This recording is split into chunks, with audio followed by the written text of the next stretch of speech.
Have you ever had one of those days when nothing seems to go right? I should have realized that today was one of those days when I got a call to go out to the south of town to unlock a house.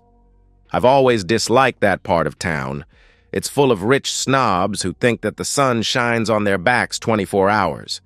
Most of them act like they know everything, so I just knew this was going to be a real hassle of a job.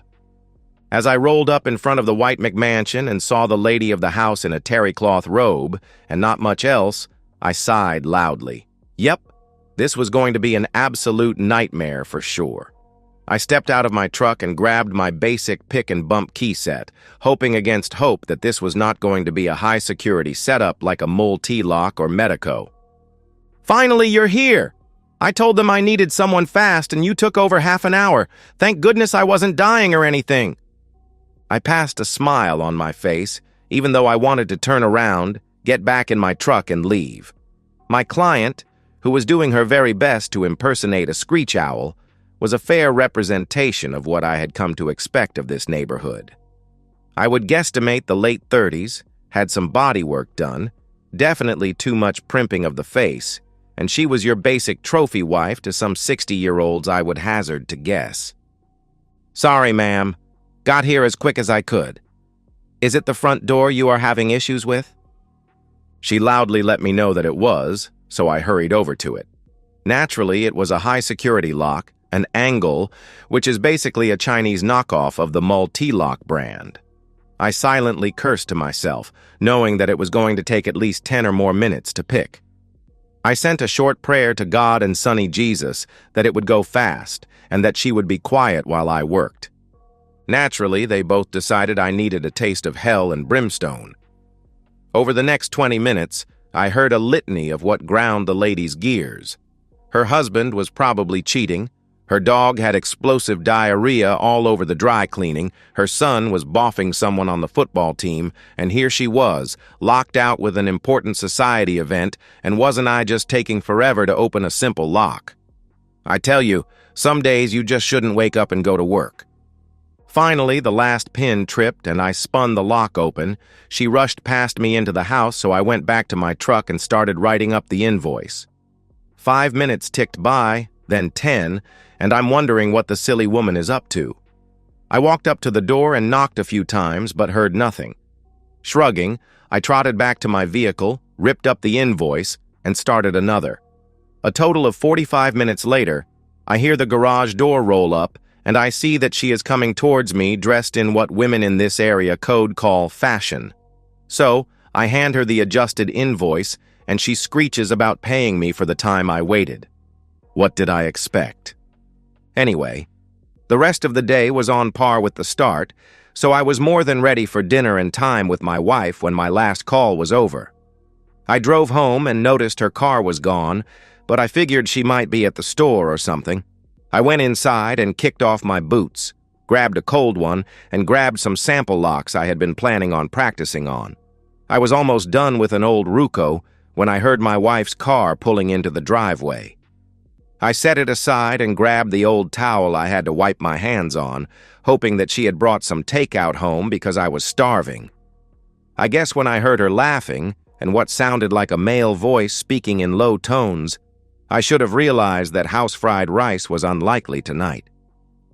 She walked into the dining room with what looked like a college kid in tow. I assume some type of athlete because he was wearing a leather jacket. Probably football, I thought. He looked beefy enough to be a safety or linebacker. My wife gestured for him to sit down across from me, then took a seat next to him. I just looked at the two of them, kind of bemused, wondering what the hell was going on here. "Hi, honey," my wife said, seemingly full of cheer. When I didn't say anything, she continued, "This is Steve. He goes to A&M and plays football for them." Marcy introduced us. I still didn't say anything, but I got a cold feeling in my gut as I started piling up the locks and putting them in the towel for storage. Marcy has been my wife's best friend from high school, and she is an unmitigated cheating woman. I've pushed and pushed to split them up, but until about a year ago I had come up short. Long story short, Marcy was married briefly, But when her husband wouldn't go along with swapping and an open marriage, she took him to the cleaners and got a divorce. My wife and I had a horrible fight after that, which took us almost a year to get over because I told her that her friend was a useless, round-heeled, cheating woman. My wife finally agreed to stop talking to her and hanging out with her, although it seems now that was a lie. Well, dear, apparently you lied to me about not being friends with Marcy any longer, so now I have to wonder exactly what you are up to this fine evening. I guess that wasn't part of whatever planned dialogue she had put together because it took her a moment to recover. I went and grabbed another beer while she had a thing or two, spinning the cap off with my thumb and dropping back into my chair. I'm really sorry, Dave. I should have told you. But Marcy has been my friend forever, and it wasn't fair of you to try to force me to give her up. She puffed up a bit as she said the last part. I reckon she had time to get back on her script. In any case, that isn't what I brought Steve here tonight to talk about with you. You see, Marcy has explained to me how you are keeping me from being able to explore things that I haven't had a chance to do, and I think we need to discuss our relationship. I pondered this for a second, then looked her straight in the eyes. So I, your husband, am holding you back? Could you be a bit more specific? Marcy thinks, and I agree, that our relationship could become so much more special if you allow me to have lovers. She said that you would enjoy seeing a younger, stronger man take me in front of you, that it would make you more excited afterwards. I see. So Marcy, a cheating woman who took everything from her husband when he wouldn't agree to a similar plan, persuaded you that I would go for this idea willingly. She nodded happily, thinking that everything was right. Well, I'm sad to say that Marcy was wrong, my loving wife. I can only assume Steve here is supposed to be the one you are going to put the horns on me with, but I've got a spot of bad news. You see, I don't agree to this, and I'm afraid I am going to have to ask Steve to leave.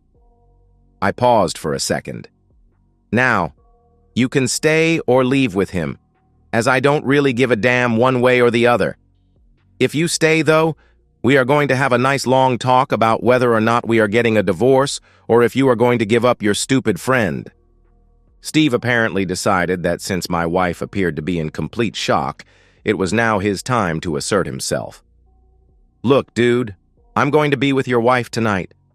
Now you can either sit back and accept it, stay quiet, or I can break your damn arms and make you clean me up before I move from one place to another. I chuckled. Steve, let me tell you something. Now, I ain't some ex-Navy SEAL or Special Forces guy, but your idea of fighting is probably beating up on kids at school or in a bar. This isn't going to be that type of fight.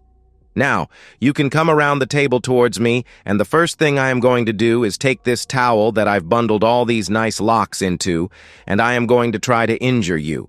Like, seriously injure you. And if that doesn't work, I'm going for anything else I can get my hands on, such as those knives on the magnetic strip behind me in the kitchen. I smiled at the look on his face. There is always the possibility that you will still beat the hell out of me, but be perfectly clear on this one fact. I am going to keep getting up and coming at you with anything that can mess up your nice football career until you put me down and out. And Steve, putting someone down and all the way out is usually close to killing them. So you might beat me down and end up doing a stretch in prison where your rugged good looks will make you plenty of friends in the showers. I set down my beer and laid my hand on the towel. So I guess what you have to ask yourself is my loving, sweet wife worth losing your career or freedom over? I guess in the end it wasn't, because he turned and walked towards the door, slamming it behind him. I got up and locked the deadbolt, shaking a bit from the adrenaline coursing through me from the possible fight. I turned around and went back into the dining room and sat down, looking at my wife. So, I guess this is when you decide if you are leaving with him or calling your friend and seeing if she will let you stay with her until the divorce is over. But Dave, I don't want a divorce. I love you. This was for us, she wailed. I reached over and patted her hand. Sorry, dearest, you don't get to make those decisions anymore. She was crying and choking back snot, so I reached over into her purse and got her phone. I looked through her contact list until I found Marcy's middle name. Apparently, this was supposed to fool me, but I knew her full name from when she had her husband served. He had come to our and commiserated over some beers, telling me to watch out for Marcy's influence on my wife. Apparently, I had messed that up. Go team me. I waited for Marcy to pick up, counting the rings. A silky voice came on the line. "So, how did Dave like watching Steve with you?" I snorted. "Sorry, the wife is a bit distressed at the moment. Steve decided that he preferred not having broken joints, so he left. I need you to come pick up your fellow cheating woman and take her home with you until we sort out our divorce." I clicked end on the phone and tossed it back into my wife's purse. As I walked into the kitchen to grab some garbage bags, I looked at my soon-to-be ex-wife, and then to the sky. I just knew this was going to be a bad day. 6 months later, I was finishing up another job in that same snobby neighborhood. Different house this time, but the same type of client, another trophy wife locked out of her McMansion. At least this one had the decency to be dressed and wasn't sharing her life story. As I packed up my tools, I couldn't help but smile at the irony. Here I was, still unlocking doors for a living, while my own life had finally locked into place. The divorce had been quick, all things considered. Marcy had convinced my ex to go for the jugular, but her lawyer hadn't counted on me having recordings of their little arrangement with Steve. Amazing what a phone can catch when it's recording in your shirt pocket. I'd moved into a smaller place closer to downtown, where the calls were more frequent and the tips were better. The apartment above my new shop wasn't much, but it was mine. No more listening to stories about society events or football players with wandering hands. The funny thing about locks is that they're pretty straightforward. Either they're secure or they're not. There's no gray area, no maybe when it comes to a deadbolt. Marriages, though, those are trickier. Sometimes you don't realize how loose the pins are until the whole thing falls apart in your hands. Last I heard, my ex was still living with Marcy, though not by choice anymore. Turns out most of her friends sided with me when the story got out. The wives in her social circle didn't take kindly to the idea that Marcy was introducing college athletes to their social set. Funny how fast someone can go from social butterfly to social pariah. I still get calls from that neighborhood sometimes. Word got around about what happened, and now I'm the locksmith they trust not to hit on the misses. Business has never been better. Life's funny that way. Sometimes you have to get locked out before you can find the right key. That college kid, Steve? He transferred to a different school after someone anonymously sent his coach our little recorded conversation. I might know something about that, might not.